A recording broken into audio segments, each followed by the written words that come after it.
Welcome back to the Cowabunga Collection. So yeah, we've gone for 2 Game Boy games now. Now finally we get to the good one.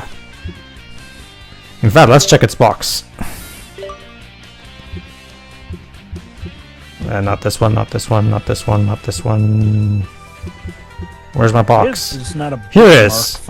Ladies and gentlemen, Teenage Ninja Turtles 3 Radical Rescue. And man, Leo Jesus, Leo is Did you forget pissed. to put on lotion or something on your face? It looks like he's smiling and frowning at the same time. 90s artwork. Anyway, it'll take a twisted mind to untangle the Turtles from their worst fiasco yet. The whole sewer crew, except Michelangelo, is captured in the most heinous hideout.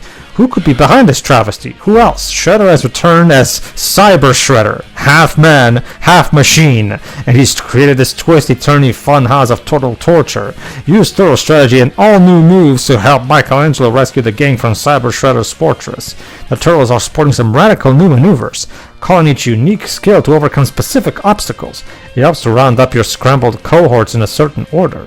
Michelangelo has helicopter hang time, Leonardo dusts concrete blocks, Raphael shells through tight spots, and Donatello scales sheer walls.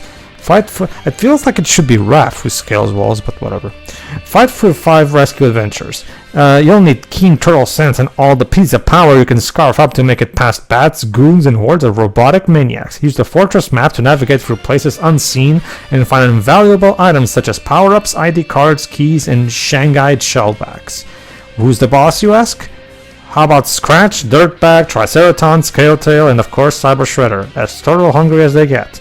The password feature lets you pick up your mission from the last boss beast you annihilated. To make it out of Shredder's maze of mayhem, you'll need to be as sharp as a size sword and as tough as a team of sumo wrestlers for one Radical Rescuer, as in one player. Also, this game pack is for use with the Game Boy Compact video game system. So don't try to use this in a Game Gear system. It won't work. So yeah. Also, Cyber Shredder. Deji, has Cyber Shredder ever been a thing in any Turtles media aside from this game? Back to the Sewers. Wait. The last game with the was last it 4-kid season. Oh, okay. I thought you were talking about the game we did before this one. Yeah, can you see what the problem of TMNT was? Sometimes naming conventions can be a bit samey. Anyway, here's the Japanese cover. And Mikey is pointing at the... So apparently, the maze that Shredder prepared for us is in Sunset Kind of Mine. And yes, the game in Japan is called Teenage Mutant Ninja Turtles 3. There you go. So here's the instruction booklet. Let's read it. You are now a radical rescuer facing the awesome responsibility of saving the whole ooze-loving gang from a fate worse than delayed pizza delivery. We recommend reading this manual first to give yourself an edge against the Shredheads. Alright, there's only one Shredhead in guys, but whatever. I'm guessing the Shredheads are like his mooks in this game. I know, but Shredhead is one of the nicknames the Turtles usually give to the Shredder, though. So. I'm pretty sure that they're just using it as the lingo for the overall bad guys anyway, in this game. Calling all dudes and dudettes, if you want to be like Mikey, that's moi, you've got to partake in an important but dangerous radical rescue mission. You see, I was out grabbing a slice of za when my friends were sucked into the old April's in trouble. We better go save her a bit.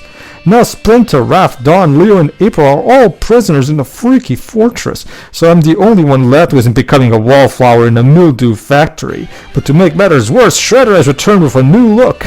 Half man with a bad attitude, and half cyborg with the power to annihilate. Only the new and improved Shredder could be behind this, of course.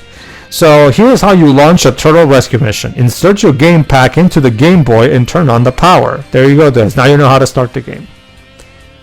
Put the game in the console and turn the console on. To make it through Shredder's heinous hideout, you have to use strategy as well as ninja skill. You're up against a whole stinking army, and they don't get paid until they bring your shell on a platter. Well, at least now we know, Deji. Shredder pays his goons, at least. So he's not all bad. That's more than I would expect. So, Michelangelo's helicopter hang time, nunchucks. The extra piece doesn't weigh him down. He can easily float through the air. So basically, Mikey is kind of like like he does his nunchuck's tail style, and he can glide basically. So basically, it's good for covering good distances. Raphael's squeeze play, basically, it's the equivalent of crouching, so he can pass through tight passages. So yeah, so he puts himself in his shell. It's called Raphael's squeeze play. Leonardo has the blockbuster ability, which is temper guard and busting the blade. He can break through certain destructible concrete blocks and wooden crates. Above a breakable floor or stack of crates, press and hold the control pad down and then press the A button. And Donatello can use his cliffhanger ability to climb walls. Again, I feel like it would make more sense for Raph to use his size to climb a wall, but... Have we ever seen Raph use his size for climbing that? Well, no, but like if you're going to pick a turtle who has a wall, if you're going to give one of the turtles a wall climbing ability, I feel like Raphael's size would be the most logical way to go about it.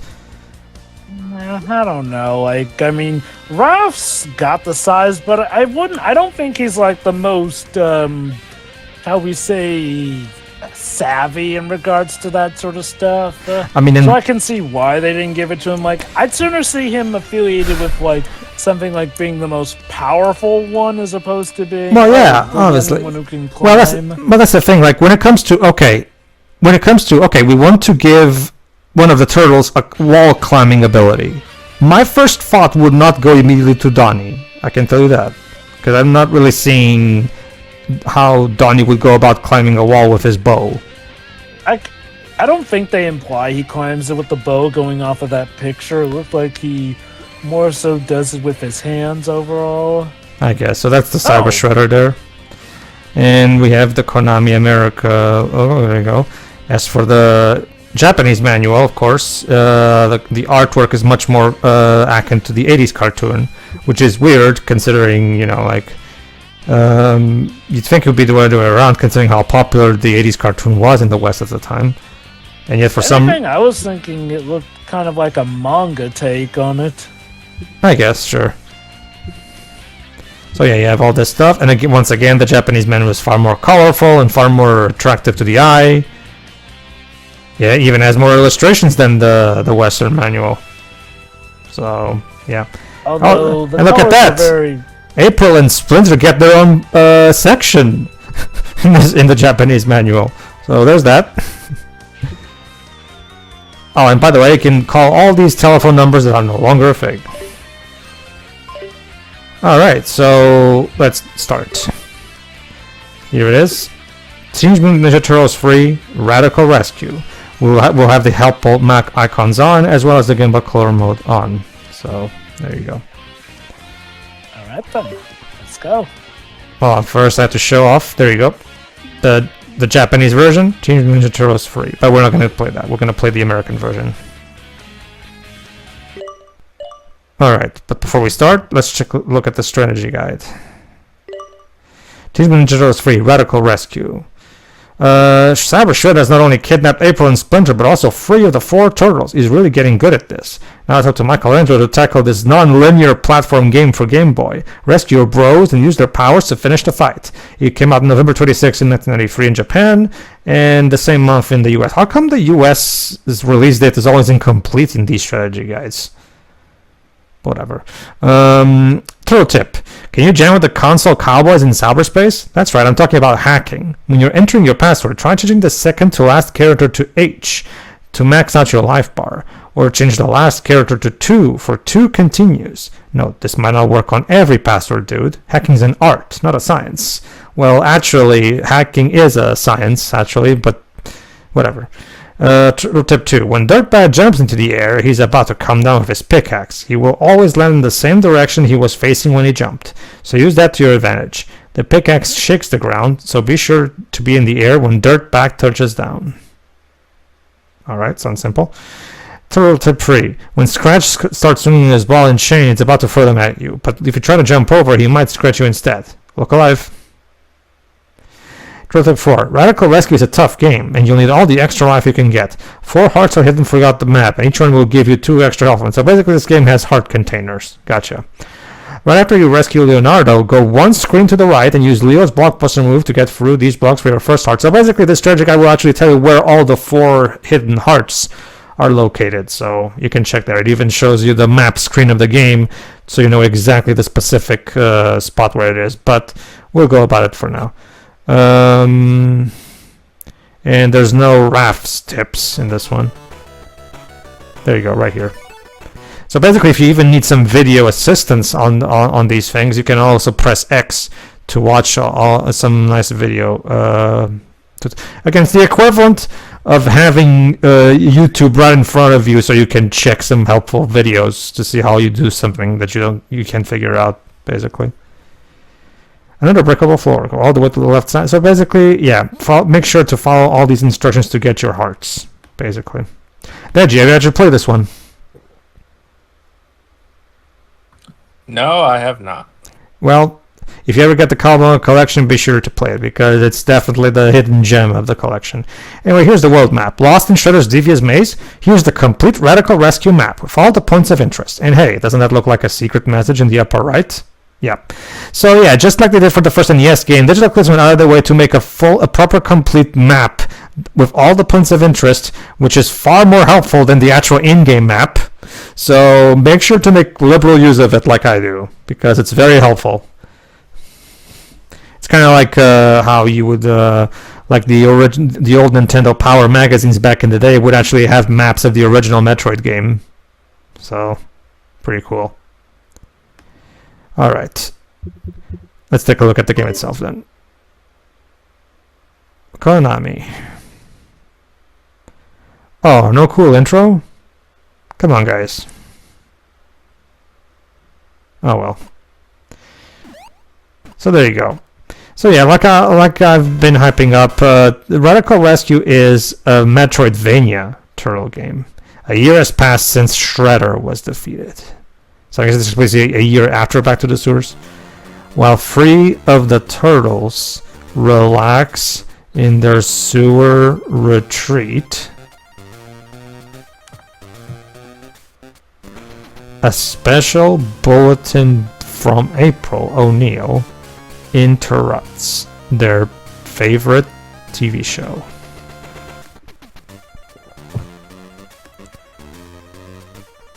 I'm here sorry, go on. At the scene of an incredible prison break. Oh crap! Who escaped this time? Go ahead. It seems that the criminal responsible is... And April got kidnapped again. The broadcast is cut off. Yikes! We gotta go save April! Well, in other words, it's Tuesday. The turtles spring into action and head for the fortress. The fortress. I thought these episodes aired on weekends, though. Wasn't it a Saturday morning cartoon? Yeah, I think so. Meanwhile, Michelangelo is returning from the pizza joint and notices the place is deserted. Hey, where'd everybody go? You tend to use a very low voice for Mikey. Well, 80s Mikey has a low voice. So. Well, I feel like it should be more dude sort of mid-range. Your brain's like really messed up. But like not that deep. I feel like it should be like mid-range, like, your friends are mine now, little turtle. I think you're thinking more of 03 Mikey. 80s Mikey definitely has a lower voice than that. But not as deep as you put it, though. I guess. If you dare to rescue them, come to the abandoned mine at the edge of the city. Don't worry, gang. I'm on my way. Ta-da. So it's up to Mikey to save the day. Can you tell this is when Mikey Mania was at a peak?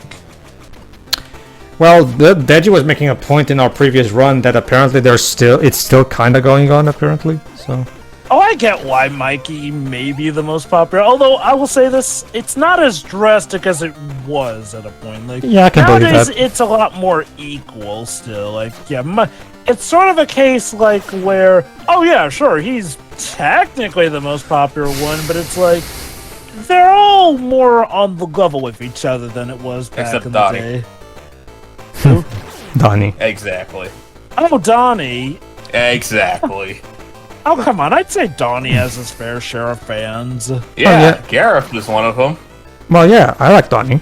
I mean, okay. So, like I was saying, Radical Rescue is a Metroidvania TMNT game, and there's the map.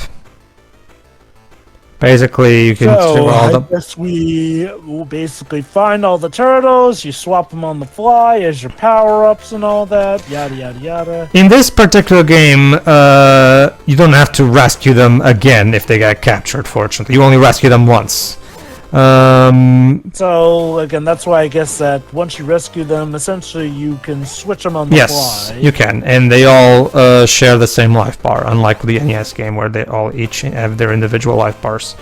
So that's basically it, really. Like, just keep exploring and use your map accordingly so you can try to find all this. You're going to need keys in order to get past certain doors.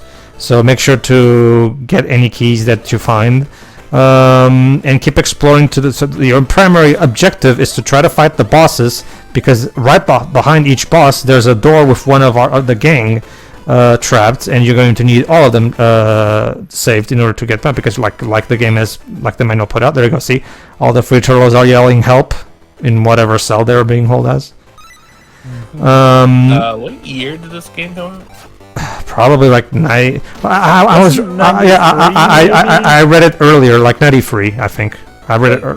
Did this come out before or after Symphony of the Night? I'm pretty sure it's before. I'm pretty sure the PlayStation 1 wasn't even out at the time. Yes. Okay. Say if this was definitely 1993. Yeah, because I remember, like, during the lead up to this collection, they did mention Symphony of the Night. Symphony of the Night came out in 1997. Yeah, because my guess is that somebody at Konami played Metroid, the first one, and loved it, so they wanted to make a Turtles game like it.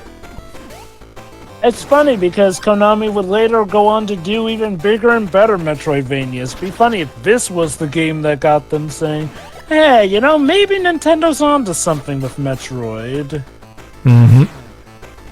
I guess so. So yeah, and Like, this is one of those. To a point where it's called Metroidvania for Oh a my reason. god!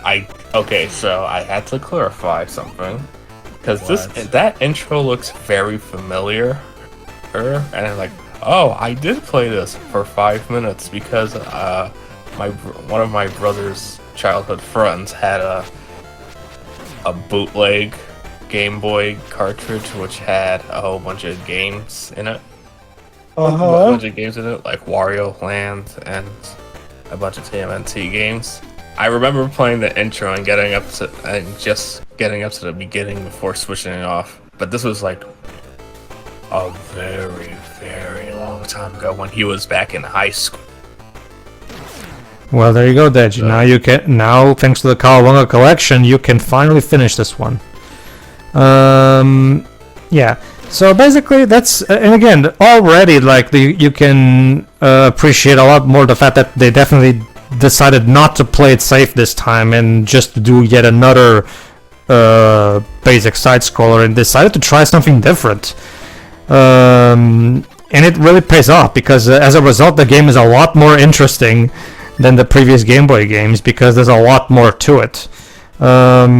Obviously, like as far as Metroidvanias go, this is of course very basic considering the platform it's in, but for the time that it was made, this was definitely one of the more ambitious Turtles games. There you go. Earlier I couldn't climb that wall, in case you didn't notice, and that's because I needed Donnie for that.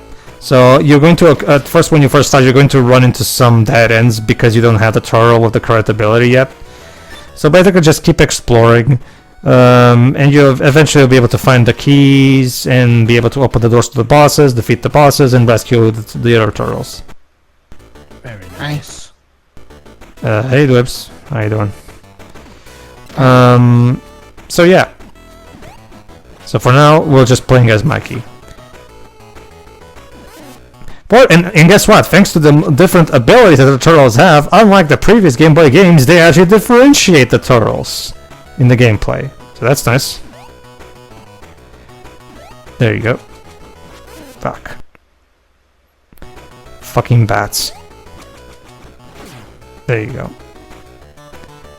Alright, so let's... And once again, the soundtrack is full of bangers as well, because of course... Although I also have to compliment the music, in fact, because unlike the previous game, it doesn't just reuse the 80s TMNT theme all the time. It focuses a lot more on more original melodies, so I appreciate that. I mean, I love the 80s theme, but I don't need it to have played like 80% of the time. So basically, a lot of this franchise posted the Nickelodeon buyout. Not wrong. Struck a nerve there, Dej. No, because he's right. Oh no, trust me, there. Trust me, there. Just someone who, as someone who grew up with the '80s show, I definitely agree that the 03 series needs to be given more love by Nickelodeon. Well, or at least make a new theme song.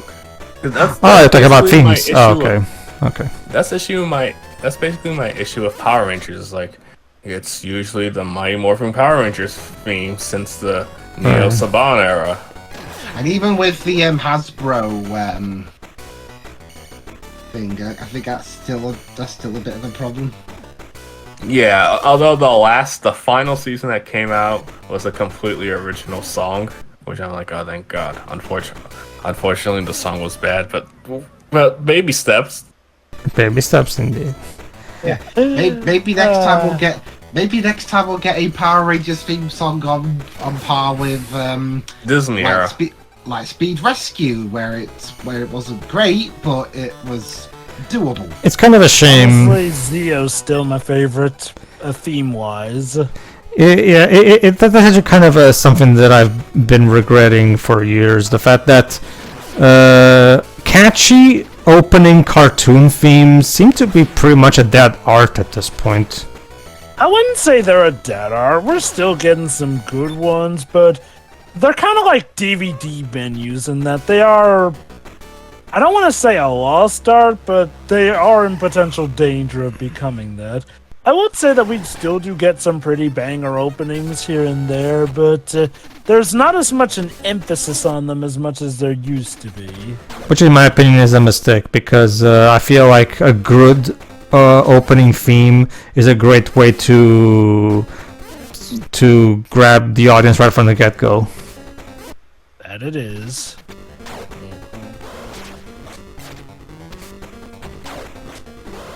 Like I can think of something like, for example, back when I was a kid, like I never actually, like for example, look at the Disney's Gummy Bears. Like for example, the show itself is not necessarily bad, it's just very standard and not particularly noteworthy, right? But it has one of the most catchy and awesome theme songs a cartoon has ever had. You know? That it does. And so much so that back when Disney Plus was about to premiere in the US, one of the videos Disney put on YouTube to help promote it was the opening of Gummy Bears. The Gummy Bears will be available day one on Disney Plus. And they didn't even put like a clip from the show or anything. They just put in the theme because they know that's the best thing about it.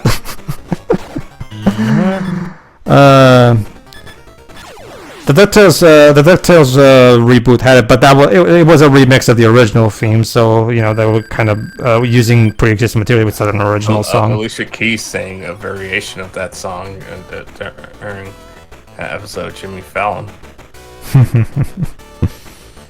Delightful. But yeah, no, definitely. I would definitely love for the like. I'm hoping for the Mutant Mayhem series they actually create a new series. Sorry, a new song. Redundancy much. And yeah, you can always check your password any time by just pressing the start button.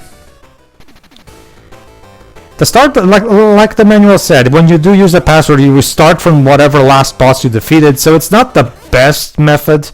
Again, this is why we needed a save system for this particular game. Fortunately, nowadays with the Carbon Collection, you can just save a state and you'll be fine. There you go. And those rocks can only be broken by Leo, so we'll have to come back later. There you go. See, the thing is, Mikey's ability makes sense. Like, okay, sure, I can see the logic of giving him a gliding ability by using his nunchucks tails style, right? With Leo is basically can basically do something akin to what is basically a drill. I guess I can see that. Like, as for Raph's thing in this game is squeezing into tight spaces, which I guess, sure. I feel like if I was making the game, I probably would have swapped Donnie and Raph's abilities. Anyway, let's take a look at where we are. So we've already defeated Scratch. So now we need to find that ID card. Basically, the ID cards open up certain doors, so you can go through certain passages. So it's always a good idea to get them.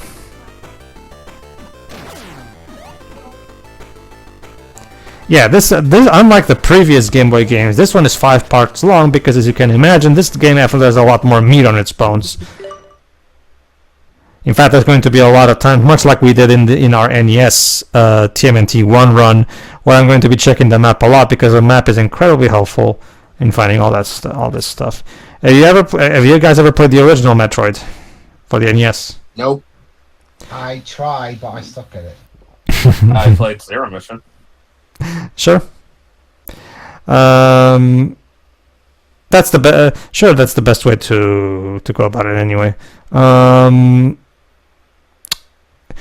No, you can clearly tell that this is inspired by that. Clearly, again, and I do appreciate the fact that we have a proper map system in this game. So you can tell that they knew that okay, kids are gonna be wanting to play that, especially because this was a few years after the first Metroid. So they knew from the get-go that yeah, we probably could include a map system to help out, and yeah. Although if you're playing this in the Carbon Collection, as you can see from what I'm doing, yeah, much better to use the actual map that Digital Eclipse made, because because it's far more useful than not that the map system in the game itself is useless, mind you. It's just that the one that Digital Eclipse made is even better. So it's just it kind of turns the in-game map redundant. That enemy is annoying as fuck. The foot soldiers that keep throwing rocks. There you go. Yeah, these particular foot soldiers, they're annoying as fuck because they throw 3 rocks at once. And it's kind of hard to jump on them and try to kill them because a lot of times they'll throw the rock. There you go. Thanks, Bat, for killing yourself.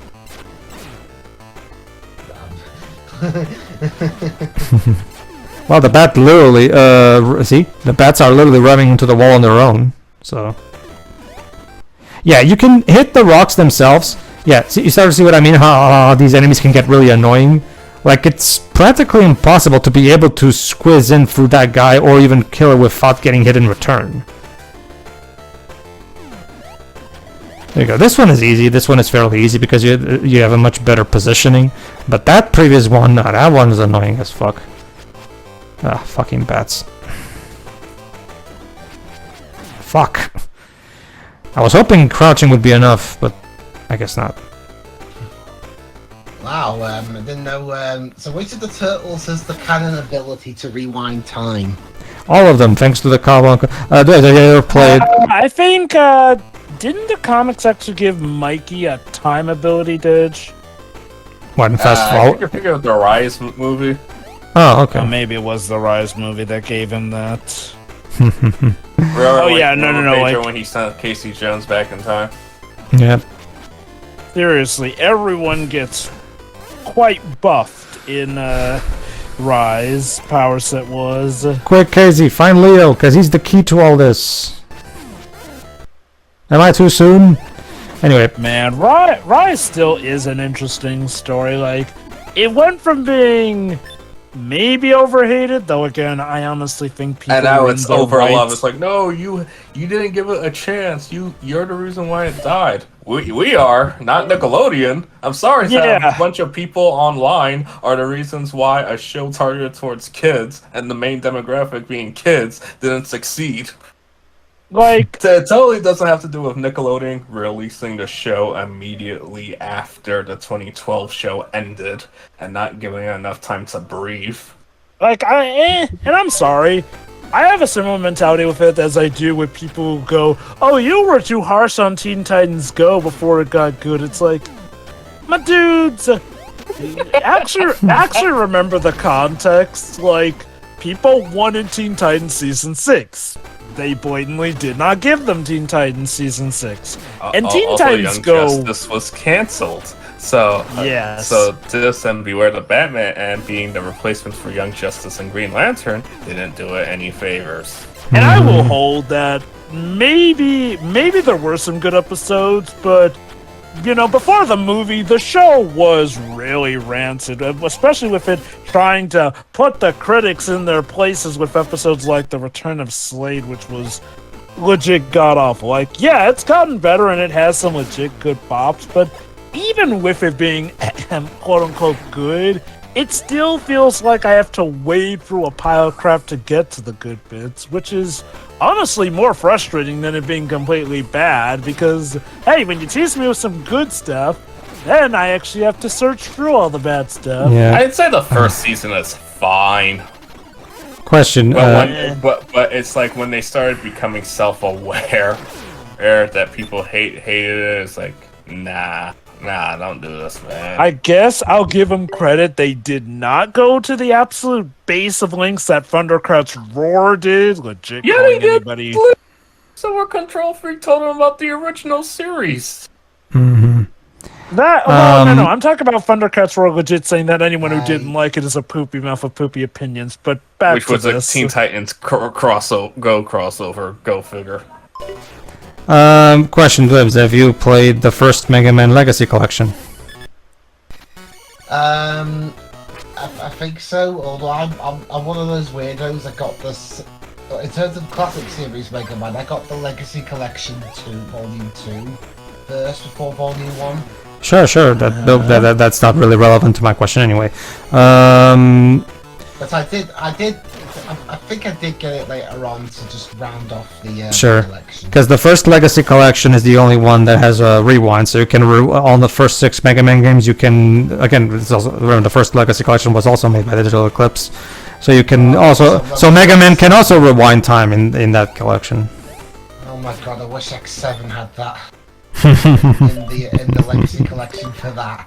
X7. Remember, like after the first Legacy Collection, they handed out the development of the other ones to an internal team at Capcom. Digital Eclipse only worked on the first one. Or hell, X6 even, because I mean, since X6 is the one most renowned for bullshit difficulty.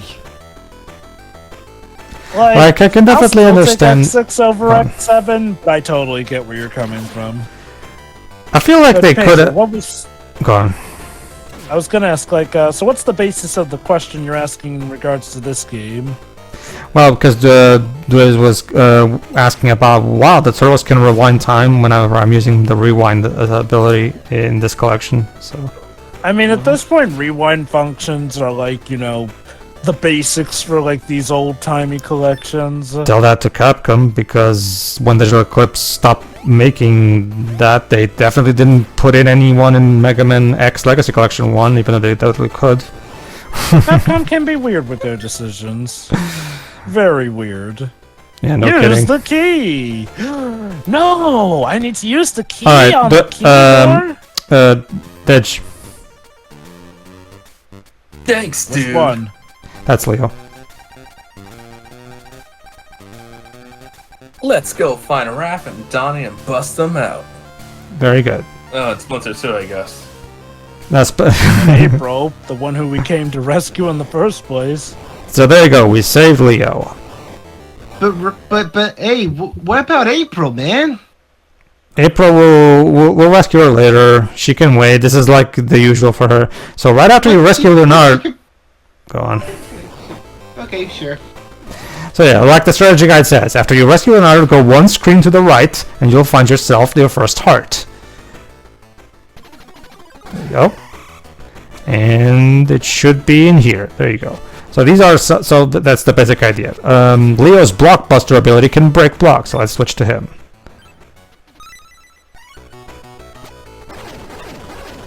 There you go. Oh, that's cool.